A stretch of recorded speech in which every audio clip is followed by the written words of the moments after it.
ഇന്ന് തന്നെ ഡൗൺലോഡ് ചെയ്യൂ. കാണൂ നിങ്ങളുടെ ഫേവറേറ്റ് ഷോസ്. അനുപേട്ടനെ ജാമ്യത്തിലിറക്കാൻ വേറെ എന്തെങ്കിലും മാർഗം നോക്കിയേ പറ്റൂ. ഞാൻ തന്നെ പോയി ഒരു വക്കീലിനെ കണ്ട് ഏർപ്പാട് ചെയ്യാം. മോനെ, സച്ചി അങ്ങനെ പറഞ്ഞു എന്നുള്ളത് ശരിയാ. പക്ഷെ അത് നിന്നെ ആ ഗുണ്ടയ്ക്ക് കൊണ്ട് കൊടുക്കാൻ വേണ്ടിയല്ല.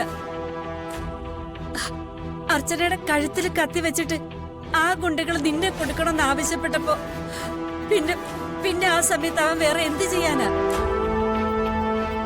അവരെ രക്ഷിക്കാൻ വേണ്ടി അവനങ്ങനെ പറഞ്ഞു എന്ന് മാത്രമേ ഉള്ളൂ. അല്ലാതെ നിന്നെ അവൻ ചതിക്കുമെന്ന് നിനക്ക് തോന്നുന്നുണ്ടോ? അതറിഞ്ഞപ്പോ ഉള്ള സങ്കടം കൊണ്ടാ ഇവളിങ്ങനെയൊക്കെ പറയുന്നത്. ഗർഭിണിയായ ഒരു പെണ്ണ് ഒരു കൈക്കുഞ്ഞുമായിട്ട് ആ ഗുണ്ടകളുടെ മുമ്പിൽ ഇങ്ങനെ നിൽക്കുമ്പോ ആരായാലും ഒന്ന് പതറിപ്പോകും. അത് മാത്രമേ ഇവിടെ സംഭവിച്ചിട്ടുള്ളൂ. അല്ലാതെ തന്നെ ഒരിക്കലും അവൻ ഗുണ്ടകൾക്ക് കൊണ്ട് കൊടുക്കത്തില്ല. ഇനി അതുകൊണ്ട് അവന്റെ ജീവിതത്തിൽ എന്തൊക്കെ പ്രശ്നങ്ങൾ ഉണ്ടാകുമെന്ന് ദൈവത്തിന് മാത്രമേ അറിയൂ.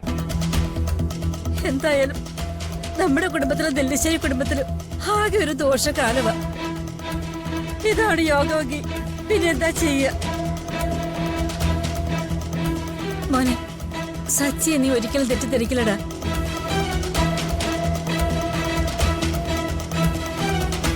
സച്ചി എങ്ങനെ പറഞ്ഞു എന്നോർത്ത് നീ തെറ്റിദ്ധരിക്കണ്ട. അവനെ എനിക്ക് നല്ലതുപോലെ അറിയാം. അവനൊരിക്കലും എന്നോട് അങ്ങനെ ഒരു നീതികേട് ചെയ്യാൻ കഴിയില്ല. അന്നേരം അവരെ രക്ഷിക്കാൻ അങ്ങനെ ഒരു തന്ത്രം ഉപയോഗിച്ചെന്നല്ലാതെ അങ്ങനെ ഒരു നീതികേട് എന്നോട് കാണിക്കാൻ അവന് കഴിയില്ല. നിങ്ങൾ അങ്ങനെ തന്നെ വിശ്വസിച്ചിരുന്നോ? അനുഭവിക്കുമ്പോഴേ പഠിക്കും.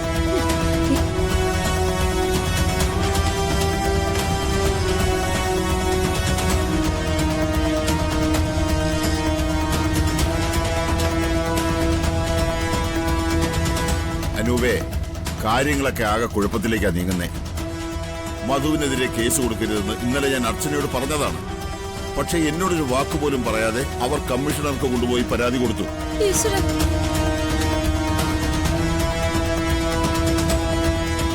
മധുവിന്റെ അഡ്വക്കേറ്റ് റാണിചന്ദ്ര വഴി കോംപ്രമൈസിന് ശ്രമിക്കാനാണ് ഞാൻ പറഞ്ഞത്. അവര് റാണിചന്ദ്രനെ ചെന്ന് കാണുകയും ചെയ്തു. പക്ഷെ ആദ്യത്തെ സിറ്റിംഗിൽ പ്രതീക്ഷിച്ചതുപോലെ കാര്യങ്ങൾ വർക്കായില്ല. പക്ഷേ അടുത്ത തവണ അത് ഉറപ്പായിട്ടും സാധിക്കുമായിരുന്നു.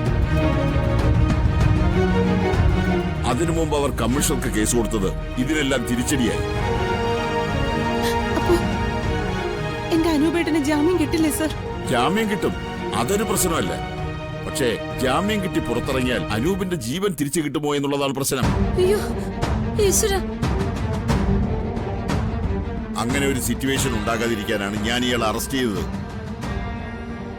ഞാനൊരു ഡ്രാമ കളിച്ചതാണെന്ന് മധുവിന് ബോധ്യമായിട്ടുണ്ട്. എന്നാലും കമ്മീഷണർക്ക് കേസ് കൊടുത്തത് എല്ലാവർക്കും തിരിച്ചടിയാവും. ഇനിയൊരു കോംപ്രമൈസിന് മധുവിനോട് ആര് സംസാരിക്കും? എങ്ങനെ സംസാരിക്കും? ഇനിയിപ്പോ എന്താണ് സാർ ചെയ്യാൻ പറ്റുക? അർച്ചന കിട്ടിയ കുരുക്ക് അർച്ചന തന്നെ അഴിക്കണം.